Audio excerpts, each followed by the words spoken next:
இந்தோனேஷியாவில் மவுண்ட் ரிஞ்சினின்னு ஒரு வேல்கனோ இருக்குது. இந்த வேல்கனோவை எக்ஸ்ப்ளோர் பண்ண போகலான்னு சொல்லிட்டு கிளம்பி போன ஒரு பிரேசிலியன் பொண்ணு அங்கேருந்து ரிட்டன் வரவே இல்லை.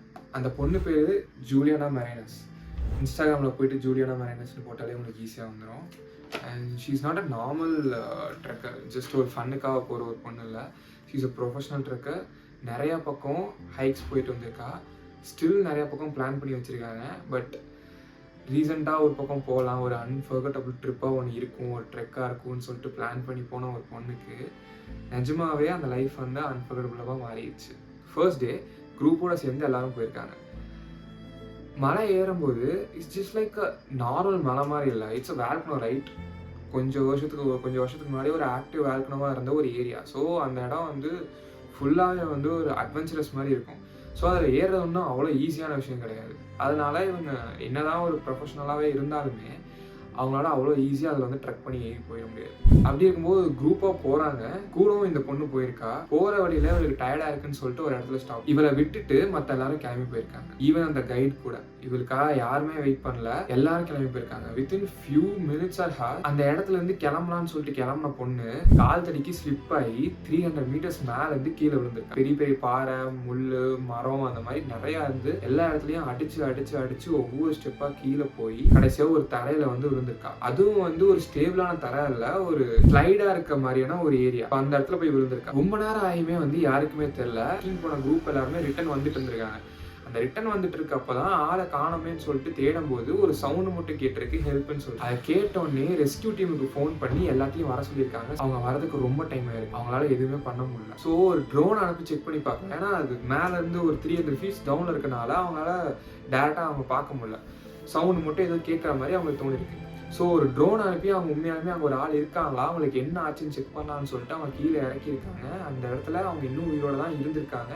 ஹெல்ப் வேணும்னு சொல்லிட்டு கத்திட்டே இருந்திருக்காங்க. ஃபயர் ஃபைட்டர்ஸ் வந்தாங்க, ரெஸ்கியூ டீம் வந்தாங்க, அவங்க ஹெல்ப் பண்ணலான்னு சொல்லிட்டு நிறைய ட்ரை பண்ணாங்க. பட் ரெஸ்கியூ டீம்ஸ் வந்துமே அங்கே எந்த யூஸ்மே கிடையாது. Fog, steep terrain, weather condition சொல்லி அந்த இடத்துல ரொம்ப ரிஸ்க் இருக்குது, ஸ்லிப்பரியாக இருக்குன்னு சொல்லிட்டு வெதர் கண்டிஷன்லாம் ப்ளேம் பண்ணி யாருமே அந்த இடத்துல கீழே இறங்கல. ஈவன் அந்த வெதர் கண்டிஷனோட ப்ராப்ளம்னால அவங்க ஹெலிகாப்டர் யூஸ் பண்ணி கூட அந்த பொண்ணை ரெஸ்கியூ பண்ண ட்ரை பண்ணல. அவங்க கணக்குப்படி 4 days ஃபுல்லாக ட்ரை பண்ணியிருக்காங்க. அந்த மவுண்டைன் ஃபுல்லாக ரொம்ப டேஞ்சரஸாக இருந்திருக்கு. கீழே போகணும்னா வெர்டிக்கல் கிளிஃப்ல கிளைம் பண்ணி தான் போய் ஆகணும். ஏன்னா அது வந்து ரொம்ப இப்படி ஒரு ஸ்லோப்பான ஒரு ஏரியாவில் இருக்குது. அண்ட் அது இருந்த இடத்துல ரெஸ்கியூ டீம்னால ரோப் யூஸ் பண்ணி கூட போக முடியல, ஏன்னா அந்த இடத்துல லேண்ட்ஸ்கேப் இருக்குது அப்படின்ற மாதிரி சொல்லியிருக்காங்க. வெதர் சூப்பர் ஃபாகியாக இருக்குன்னு சொல்லிட்டு ஹெலிகாப்டர் யூஸ் பண்ணி கூட அவங்க போகல, அதை கூட டிலே பண்ணியிருக்காங்க. அதாவது அனதர் சான்சஸ் அவளை காப்பாற்ற முடிஞ்சிருக்குமா அப்படின்னு சொல்லிட்டு.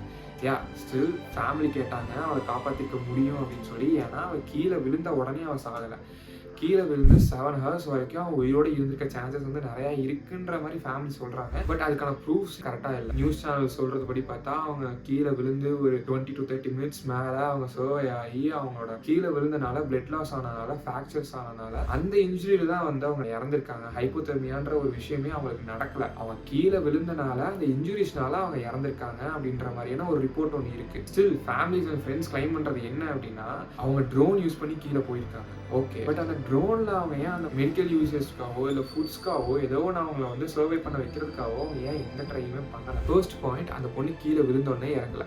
அவள் கஷ்டப்பட்டு சர்வை ஆகி ரொம்ப நேரம் கஷ்டப்பட்டு அப்பயுமே எந்த உதவியுமே கிடைக்கல அப்படின்ற பட்சத்தில் தான் அந்த பொண்ணு இறந்துருக்கா. செகண்ட், ஹெலிகாப்டர்ல ட்ரெயின் வின் சிஸ்டம் இருந்தாலுமே ஏன் அவங்க அதை ட்ரை பண்ணல? அவங்க ரைஸ் பண்ற third point, group safety protocol இல்லை. அந்த கைடு வந்து அவங்க கூட ஸ்டே பண்ணிட்டு இருந்திருக்கலாம், பட் ஸ்டில் அவர் ஏன் அவங்க தனியாக விட்டுட்டு போயிருக்காங்க அப்படின்ற மாதிரி ஒரு கேள்வி இருக்கு. அவங்க கேட்குற கேள்வி நியாயமானதான். ஏதாவது ஒரு ட்ரெக்கிங்கோ ஏதோ ஒரு பக்கம் போறாங்க அப்படின்னா அந்த கைடோட ஒரே வேலை என்ன?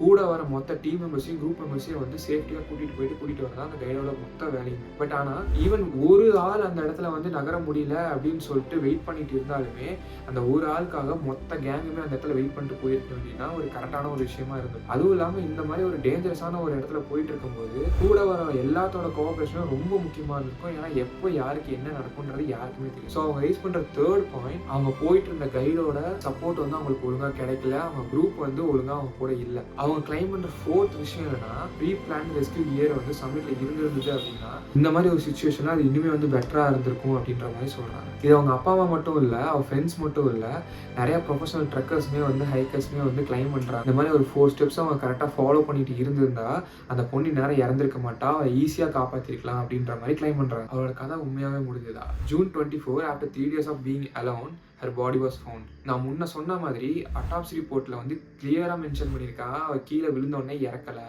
அதுவும் இல்லாமல் அவள் ஹைப்போதெர்மியாலையும் இறந்து போகல, அவள் கீழே விழுந்த இன்ஜுரினால தான் இறந்து போயிருக்கா அப்படின்னு சொல்லிட்டு. ஸ்டில் இங்கே ஒரு கிளைம் பண்ணுறாங்க, அந்த ரெஸ்கியூ டீம் அவளுக்கு மெடிக்கல் அர்ஜென்சிஸ்க்கு ஏதாவது எமர்ஜென்சிஸ்க்கு சென்ட் பண்ணியிருந்தா அவளால் அங்கே சர்வை பண்ணுறதுக்கு நிறையா சான்சஸ் இருந்திருக்கும் அப்படின்னு சொல்லி ஜூலியானாவோட பேரண்ட்ஸ் வந்து சொல்கிறாங்க. ஸ்டில் எங்களுக்கு இது ஒரு ஷாக்கிங் நியூஸாக இருக்குது. ரெஸ்கியூ டீம் கிட்டேருந்து எங்களுக்கு கிடைச்ச ஒரு மிஸ்இன்ஃபர்மேஷன்னால நாங்கள் எங்கள் பொண்ணுக்கு எதுவும் ஆகலை, அவளை காப்பாற்றிடுவாங்க நாங்கள் நம்பிட்டு இருந்தோம். பட் எங்களுக்கு கொடுத்த எல்லா இன்ஃபர்மேஷனுமே பொய்யா இருந்திருக்கு. ஃபுட் அண்ட் வாட்டர் எல்லாமே அவளுக்கு கரெக்டாக ரீச் ஆகுன்ற மாதிரி சொல்லியிருக்காங்க. பட் அட் த எண்ட் எங்களுக்கு தெரிய வந்துச்சு அது எதுவுமே சரியாக நடக்கலை. அந்த இடத்துல நம்மக்கிட்ட நிறையா கொஷின்ஸ் இருந்துக்கலாம். ஏன் அவங்ககிட்ட கரெக்டான கைட் ப்ரோட்டோகால் இல்லை? ஏன் அவங்ககிட்ட சரியான வெர்டிக்கல் ஸ்பெஷலிஸ்ட் டீம் இல்லை? ஏன் அவங்க ஹெலிகாப்டர் யூஸ் பண்ணக்கூடிய சான்சஸ் இருந்துமே அதை வந்து அவாய்ட் பண்ணியிருக்காங்க? அதை ட்ரை கூட பண்ணலாம், இந்த மாதிரி பண்ணலாம் அப்படின்னு சொல்லிட்டு மேபி ட்ரை பண்ணி தான் அந்த பொண்ணை காப்பாற்றி. அண்ட் ஏன் ஃபேமிலிக்கு ஒரு ஃபால்ஸ் ஹோப் கொடுத்தாங்க? இதெல்லாம் வேர்ல்டு வைட் ட்ரக்கர்ஸ் அண்ட் ட்ராவல்ஸ்க்கான ஒரு ஐ ஓப்பனிங்கான விஷயமா ஆயிடுச்சு. அட் த எண்ட் ஜூலியானாவோட ஸ்டோரியில் நம்ம கற்றுக்க வேண்டியது என்னன்னா, you planning to do something else, அதுக்கு பின்னாடி எவ்வளோ பெரிய டேஞ்சரஸான விஷயம் கூட இருக்கலாம். B prepare for everything. உங்களுக்கு இந்த மாதிரி ஒரு நிறையா ஸ்டோரிஸ் பார்க்கணும், கேட்கணும் அப்படின்ற மாதிரி இருந்துச்சுன்னா, சப்போஸ் எல்லாம் ஒரு ஐடியா இருக்குன்னா கீழே அந்த டாப்பிக்கை பற்றி கமெண்ட் பண்ணுங்கள். நெக்ஸ்ட் வீடியோவில் ட்ரை பண்ணலாம்.